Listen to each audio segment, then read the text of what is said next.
will find it. The Gospel of the Lord.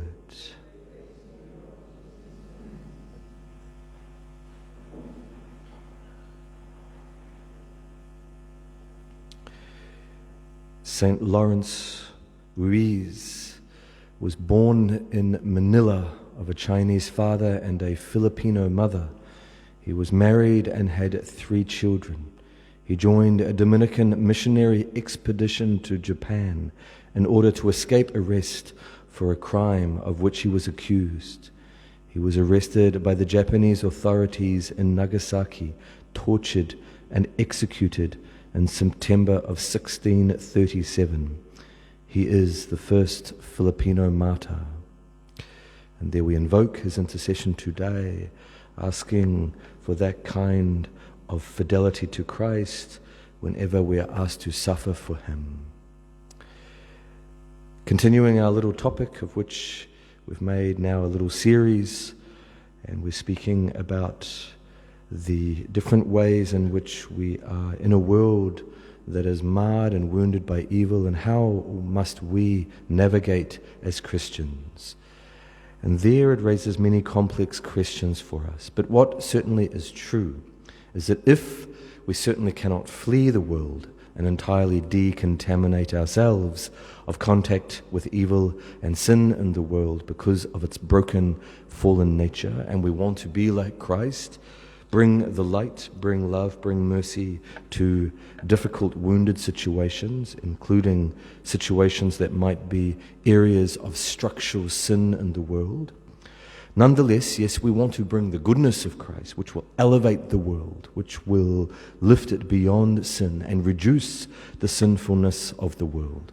No doubt that is part and parcel of the vocation of a Christian. As we bring the mercy and light of Christ, we want also to bring the light of a true moral life, and thereby, of course, we want to assist the world in reducing the quantity and the intensity of sin, no doubt.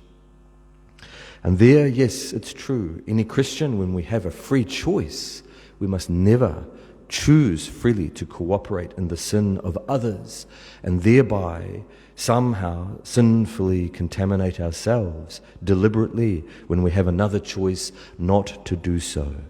And there the church makes a distinction. You've heard it, I'm sure, before mentioned. I've mentioned it before, between what we call formal cooperation in sin and material cooperation.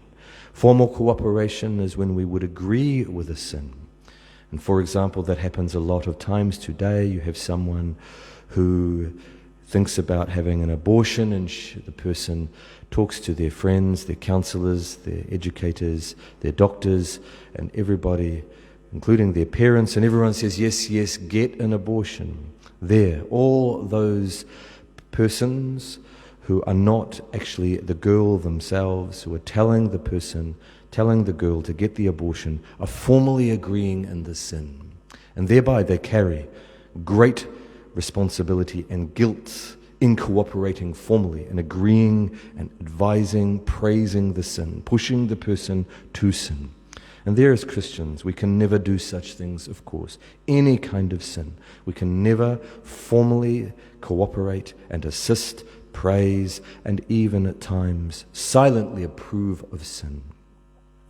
But the area and the distinction that mainly applies to us in our ordinary daily lives, especially in the culture today, are the different types of material cooperations in sin. And once again, we must try the best as we can to reduce our material cooperation, because we don't even want to assist even in a secondary way or in an immediate and direct way. Even though we disagree with the sin, we want to reduce all of the ways in which we might be cooperating in a sin materially. But there can be times, because of the sake of another good, that we accept some minimum level material cooperation in the world because we can't avoid it, or because by avoiding it we will bring about greater evils and we will lose access to other goods. And there we're acting like God. God allows certain evils in the world in order to bring about certain goods. He tolerates certain evils because He can bring certain goods. There are certain situations where we also, in the principle of double effect, can undertake a good act when never allowed to do an evil act. And that might have an evil consequence of participating in the sin of another, but we do it because we're wanting to bring about another consequence, which is a good consequence, and we believe that the good consequence outweighs the evil consequence of participating in the sin of another. But these are the little distinctions that I'll break down now that the church has worked through, and you may not follow them all, but just be aware of the basics of what they are laying out. And I'll give you an example to make it very clear. Material cooperation breaks down, first of all, into a distinction of immediate and mediate. Immediate cooperation is where we cooperate in the sin in such a close way that it cannot happen without us, even though we might disagree with it. I give the example the other day of a friend coming to us and say they want to get an abortion, and can we pay for it? Or can we give them a ride and drive them to the abortion clinic? In such a case, the sin would not happen without us. We are necessary for the accomplishment of the evil act, and there the church calls that immediate material cooperation. We are never allowed to do that. Never allowed to provide the necessary materials for the accomplishment of the sin, even though we disagree with it. That other distinction, mediate cooperation, material mediate, so it's got a secondary level of cooperation and it's subservient to the act. It might follow the act or it might benefit from the act. Mediate material cooperation is ordinarily also sinful if we do it, and it breaks down into two further distinctions. Proximate mediate cooperation, which we are not allowed to do. We are, let's say, benefiting from a sinful act, and closely to it, which we are not allowed to do, because it is implying assistance in a way which implies that we are sinfully assisting in the sin. Then we break this secondary mediate material cooperation down into a further category called remote. So remote, mediate, material cooperation in a sin is allowable when there is another good to be obtained by our having to cooperate in the sin. I'll give you an example to make it clear. Paying our taxes. Paying our taxes is a normal good act. In justice, we are cooperating in the communal good of the community. It is a just act to do, something, in fact, that we have a duty and obligation to do. It's part of what is called commutative justice, where we assist the community, render to the community what is due to the community from us as an individual.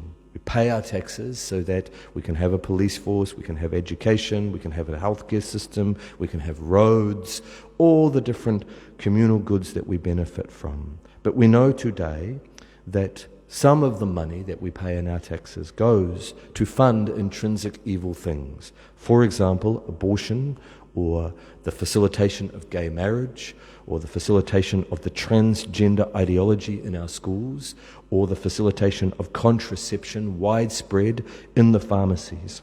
Some of our money goes to pay for intrinsic evil things. There, we are not cooperating in an immediate way. Those things would happen without us. Even if we didn't pay our taxes, all the other taxes would go to making sure that they happen.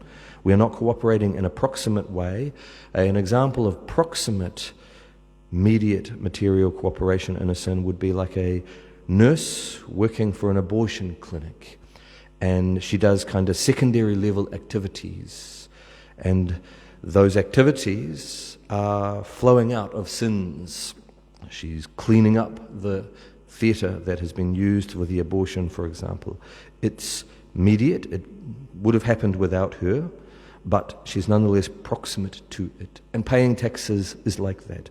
We're not close to these things, but we're nonetheless benefiting from many goods that come from paying our taxes, and we then are remotely, mediately, materially cooperating in the evil of abortion and in contraception being sold everywhere, and many other things of the rainbow ideology.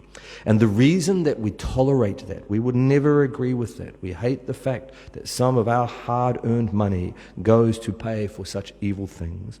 We tolerate it because of other good things that come from our taxes, and because sometimes if we were to launch an individual protest and say, I'm not going to pay my taxes, I would be prosecuted and in the end put in prison. So the evils that would fall upon me if I refused the remote, immediate material cooperation in those sins would be greater than the goods that I'm trying to achieve. And there's a bit of a moral calculus that goes on.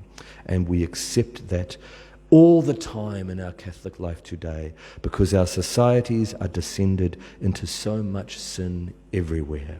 There are so many areas. When we go to the pharmacy and we buy good medicines for good actions in our life, we know that in that pharmacy they are probably selling the morning after pill, which is an abortifacient, and the contraceptive pills, which are abortifacient, and other forms of contraceptions which are intrinsically evil. And we ordinarily don't go around and think, right, I will not have anything to do with that pharmacy or this pharmacy, 99% of the pharmacies, and I'll only operate with a Catholic pharmacy that I can find that is on the other side of the city. The Church in her formal teaching, and most of the moral theologians that we trust, have never told us that we have to do that moral calculation on all the different shops and financial interactions that we make in our ordinary life, so that we have no remote, immediate material cooperation in sin. Today, it is just part and parcel of living in a fallen world where our culture has descended into such disorder. And the reason I say that is, and I've built up this whole topic to show that we just have to accept in certain situations that we cannot reduce and remove entirely this remote, immediate material cooperation in sin. It is part and parcel now of a Catholic life in the world, but not of the world. Ordinarily, yes, if we were living in a Christian society, we would then try to send a message and educate by not doing business with someone who's promoting intrinsic evils like we have today. And we would not want to so-called create the scandal for others because we were going into such a shop that is beginning to, let's say, promote pornography. Way back in maybe the 1920s, when shops were tempted, and then further throughout the 20th century, slowly began to sell pornography. Yes, Christians would have been right to say, we're not going to shop with you because you are promoting these things, and we will, in a way, shun you because of what you're doing. And that would have been legitimate because it's educating through the non-use and through a hard truth, and it's trying to reduce the scandal. But now that we live in a post-Christian society where there's so much atheism and so much promotion of intrinsic evil everywhere, there is a kind of acceptation, or toleration is probably better. And it doesn't mean that we don't fight. It doesn't mean that we don't try to push back. But we just have to accept that when we go to the local dairy, he's probably got condoms behind the counter or on one of the shelves, or there's pornography somewhere in the dairy. Or at the local gas station, they have the green tick and they support the rainbow ideology, or the local supermarket, or the bank. All the banks are now in this. If we were to remove entirely all of our remote, immediate material cooperation and the intrinsic sins of others in our times, we would have to cease all our economic transactions, because now almost every business that we work with in some way or another, whether benefiting from their goods or paying into their systems, is promoting an intrinsic evil of one kind or another. Now, this is painful for a Catholic and a Christian. We would not want ordinarily to do this, but if we are going to live and operate in the world in the ordinary sense of it today, we have to then accept that there are certain things like this that we don't like. Now, that doesn't mean that we give up and we just say, okay, I'll just do whatever. There are still very important moral discernments to make. The COVID vaccines last year was a very important moral discernment to make, and we're going to begin to look at those in the coming days. But I just wanted to make those particular distinctions. The Church distinguishes between formal and material cooperation.